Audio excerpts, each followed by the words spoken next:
अंधकारमय रात थी। समुद्र की लहरें गर्जना कर रही थीं और दूर दूर तक केवल सन्नाटा पसरा हुआ था। आकाश में बादल घुमड़ रहे थे, मानो कोई अदृश्य शक्ति गहन रहस्य को अपने भीतर समेटे हुए थी। यह वही स्थान था जहां द्वारका के निकट साक्षात भगवान शिव अपने भक्तों की रक्षा करने स्वयं प्रकट हुए थे। नागेश्वर ज्योतिर्लिंग का पवित्र धाम। पुराणों में वर्णित कथा के अनुसार बहुत समय पहले दरुक नाम का एक असुर इस क्षेत्र में अपना आतंक फैलाए हुए था। उसकी शक्ति इतनी बढ़ चुकी थी कि उसने यहाँ के निर्दोष निवासियों को बंदी बना लिया और घोर अत्याचार करने लगा।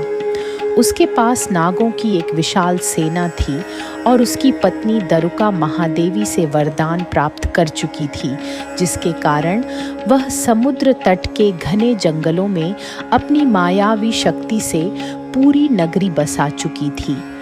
लेकिन भला अधर्म कब तक टिकता? उन पीड़ित बंदियों में एक शिव भक्त सुप्रसिद्ध वैश्य सुहृद नामक व्यक्ति भी था।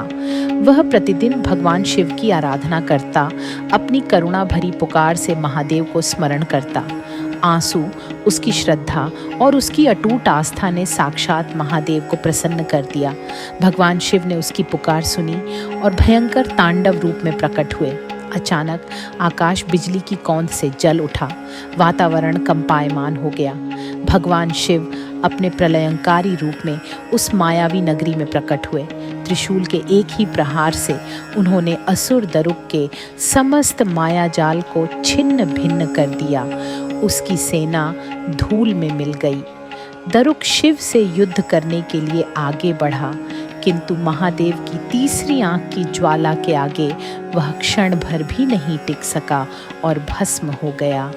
उसके विनाश के साथ ही बंदी बनाए गए सभी भक्त मुक्त हो गए।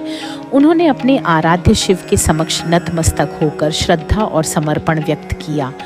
तब भगवान शिव ने सभी से कहा, जो भी सच्चे हृदय से मेरी आराधना करेगा उसे कभी किसी विष, भय या कष्ट से डरने की आवश्यकता नहीं होगी। मैं नागों के स्वामी हूँ, मैं नागेश्वर हूँ, यहाँ मेरा वास सदा रहेगा। तभी से यह स्थान नागेश्वर ज्योतिर्लिंग के रूप में प्रसिद्ध हुआ। कहा जाता है कि जो भी व्यक्ति सच्चे हृदय से इस पावन ज्योतिर्लिंग के दर्शन करता है, उसके जीवन के सभी भय समाप्त हो जाते हैं। यहाँ शिव की महिमा का ऐसा प्रभाव है कि विष भी अमृत में परिवर्तित हो जाता है। आज भी जब भक्त इस दिव्य स्थल पर आते हैं तो उन्हें वह दिव्य ऊर्जा महसूस होती है जो स्वयं महादेव की उपस्थिति का प्रमाण देती है। समुद्र की लहरें आज भी गर्जना करती हैं, परंतु अब वह गर्जना डर की नहीं बल्कि भगवान नागेश्वर की महिमा का गुणगान करती प्रतीत होती है।